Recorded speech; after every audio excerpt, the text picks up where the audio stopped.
Pagpapahalaga at virtue bilang batayan ng sariling pagpapasya, pagkilos at pakikipagkapwa. Learning Competency 1B. Na ipaliliwanag na ang pagpapahalaga at virtue bilang batayan ng sariling pagpapasya, pagkilos at pakikipagkapwa ay gabay na magtitiyak na patungo sa katotohanan at kabutihan ng bawat pagtugon, lalo na sa mga sitwasyon na sinusubok ang kanilang pagkatao. Sa ating pagsisimula ay tunghayan muna natin ang sitwasyon sa susunod na slide. Malapit na ang final exam. Isang gabi bago ang pagsusulit, kumalat sa group chat ng inyong section ang leak answer key. Halos lahat ng kaklase mo ay nagpasalamat at nagsabing gagamitin nila ito. May ilang nagsabing, lahat naman gagamit niyan, kawawa ang hindi. Habang binabasa mo ito, napaisip ka, gagamitin ko rin ba ito kahit alam kong mali? Pag-isipan, ano ang gagawin mo? Ano ang magiging basihan mo sa iyong desisyon? At paano kung ikaw lang ang hindi gagamit? Tama pa rin ba ito? Dito natin makikita kung gaano kahalaga ang pagpapahalaga at birtud. Hindi sapat na alam mo lang o alam lang natin ang tama. Dapat ay kaya rin nating panindigan ito. Sa araling ito, aalamin natin kung paanong ang ating mga pagpapahalaga ang nagiging batayan ng birtud at kung paanong ang mga ito ay gabay sa pagpapasya, pagkilos at pakikitungo sa kapwa, lalo na sa panahon ng pagsubok. Pakahulugan muna natin ang salitang pagpapahalaga at birtud. Unahin natin ang pagpapahalaga o values in English.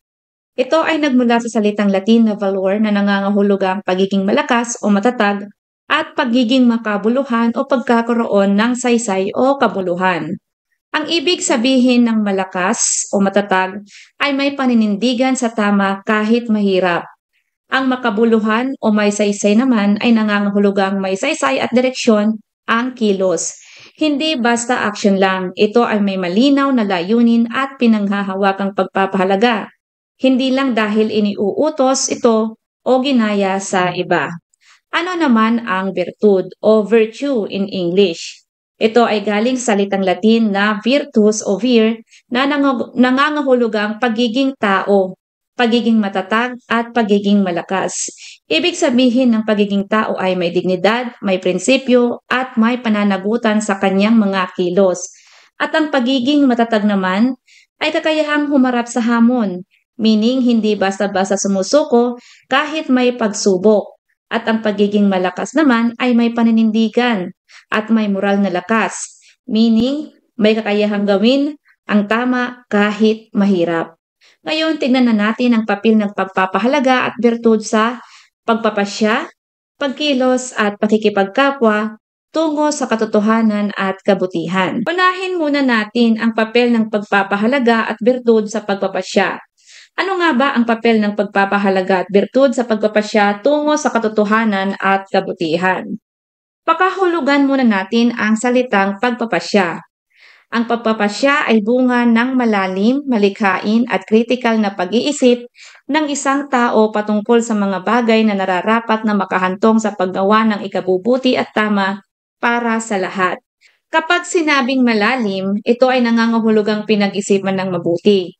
Kapag sinabi namang malikhain, ito ay bukas sa iba't ibang solusyon, meaning kayang mag-isip ng iba't ibang paraan para masolusyonan ang suliranin o anumang sitwasyon sa tama at mabuting paraan.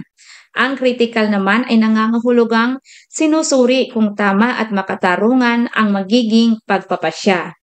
Sa pagpapasya, ang pagpapahalaga ang nagsasabi sa atin kung ano ang mahalaga sa ating pagkatao o kung ano ang pinahahalagahan mo. Halimbawa nito ay ang katotohanan, katarungan, respeto at malasakit. Ang birtud naman ang aktwal na magsasabuhay o magsasagawa ng mga pagpapahalagang ito sa ating mga desisyon at kilos, tulad ng katapangan, disiplina at kababaang loob. Sa tuwing tayo ay nagpapasya, lalo na sa mahirap na sitwasyon, ang mga pagpapahalaga at birtud ang nagsisilbing gabay upang manatili sa katotohanan. Ito ay ang pagiging tapat, totoo at makatarungan, at sa kabutihan, ang paggawa ng tama para sa sarili at sa kapwa. Narito ang halimbawa ng sitwasyong sinusubok ang pagkatao. Nahuli mong may kaklase kang nandaraya sa quiz at ikaw lang ang nakakita. Kung ang pinahahalagahan mo ay katapatan, isasabuhay mo ang bertud ng integridad o pagiging matapat, makatotohanan at may prinsipyong sundin ang mga tamang gawi at asal may nakakakita man o wala. Kaya ang magiging pasya mo ay hindi mo kukonsintihin ng pandaraya. Pipiliin mong magsabi ng totoo dahil iyon ang tama at makabubuti, kahit ikaw lang ang maiiba. Ano naman ang papel ng pagpapahalaga at birtud sa pagkilos at pakikipagkapwa tungo sa katotohanan at kabutihan? Yan ang sasagutin natin sa part 2 ng video na ito. Salamat sa pakikinig. See you sa part 2. Paalam!